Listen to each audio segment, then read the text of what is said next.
ಇದು ಯಾರೋ ಒಬ್ಬ ವ್ಯಕ್ತಿ ವಿರುದ್ಧ ಅಲ್ಲ. ಇವತ್ತು ಉದಾಹರಣೆಗೆ ಇವತ್ತು ನೀವು ತೋರಿಸ್ತಾ ಇದ್ರಿ 1119 ಕೋಟಿ ವೆಚ್ಚದಲ್ಲಿ ಬೇಕ್ರಿ ಸರ್ಕಲ್ನಿಂದ ಈಗ ಹೆಬ್ಬಾಳದವರಿಗೆ ಫ್ಲೈಓವರ್ನ ಏನು ಕನಸಂತೆ ಅಲ್ವೇ ಸುರಂಗ ಮಾರ್ಗ. ಅದು ನಾನು ಮುಖ್ಯಮಂತ್ರಿ ಇದ್ದಾಗ ಒಂದು ಕೊರಿಯಾ ಕಂಪನಿ 30 ಕೋಟಿ ದುಡ್ಡು ಅವರೇ ಹಾಕಿ ಟೆಕ್ನಾಲಜಿ ತಂದು ಅವತ್ತೇ ಕೆಲಸ ಮಾಡಲಿಕ್ಕೆ ಮೀನ್ ಸ್ಕ್ವೇರ್ನಿಂದ ಹೆಬ್ಬಾಳದ ಫ್ಲೈಓವರ್ಗೆ ಎಲ್ಲ ರೀತಿಯ ಸಿದ್ಧತೆಗಳನ್ನು ಮಾಡಿದ್ದೆ. ಟೆಂಡರ್ ಪ್ರೋಸೆಸ್ಸು ಮುಗಿದಿತ್ತು. ನನ್ನ ಸರ್ಕಾರದ ಹೋಯಿತು. ಈ 20 ವರ್ಷದಲ್ಲಿ ಇವತ್ತು 1100 ಕೋಟಿಗೆ ಅದು ಏರಿಕೆ ಏನಾಗಿದೆ ಆ ಫ್ಲೈಓವರ್ ಇದು ಅಂಡರ್ ಟನಲ್ ರೋಡು. ಅವತ್ತು ಕೇವಲ 30 ಕೋಟಿ ವೆಚ್ಚದಲ್ಲಿ ಮಾಡ್ತಾ ಇದ್ದಂಥದ್ದು. ಇದಕ್ಕೆ ಯಾರು ಜವಾಬ್ದಾರರು?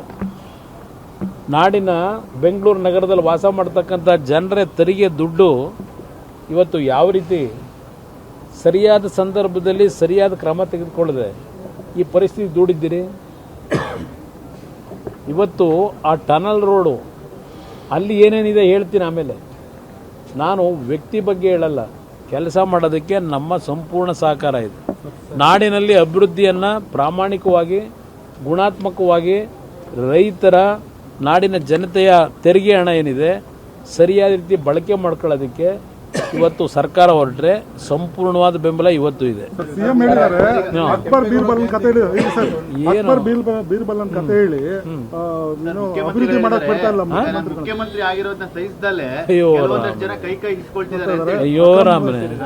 ಅಯ್ಯೋ ರಾಮೇ ಹೊಟ್ಟೆ ಇಸ್ಕೊಳ್ಳೋದು ಅಲ್ವಾ, ಬರೀ ಕೈ ಇಸ್ಕೊತಾವ್ರ? ಏನು ಇವ್ರಿಗೇನು ಶಾಶ್ವತವಾ? ಇವೆಲ್ಲ ನೋಡ್ಬಿಟ್ಟಾಗಿದೆ. ಇವನ್ನೆಲ್ಲ ನೋಡಿ ಅನುಭವಿಸಿ ಆ ಚೇರ್ನಲ್ಲಿ ಕೂತು ಕೆಲಸ ಮಾಡಿ ಏನೋ ದೇವ್ರು ಕೊಟ್ಟಂಥ ಅನುಗ್ರಹದಲ್ಲಿ ಮಾಡಿದ್ದೀವಿ ಹಿಂದೆನೂ. ಆದರೆ ಈ ಥರ ನಿಮ್ಮ ಉದ್ದಟತನದ ರೀತಿ ನಾವೇನು ಮಾಡಿಲ್ಲ. ನನಗೆ ಅಕ್ಬರು ಬೀರ್ಬಲ್ದು ಕತೆ ಬೇಕಿಲ್ಲ.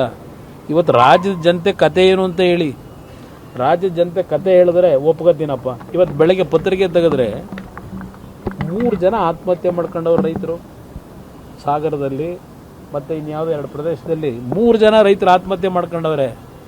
ಈ ದುರಂತ ಕತೆ ಹೇಳ್ರಪ್ಪ.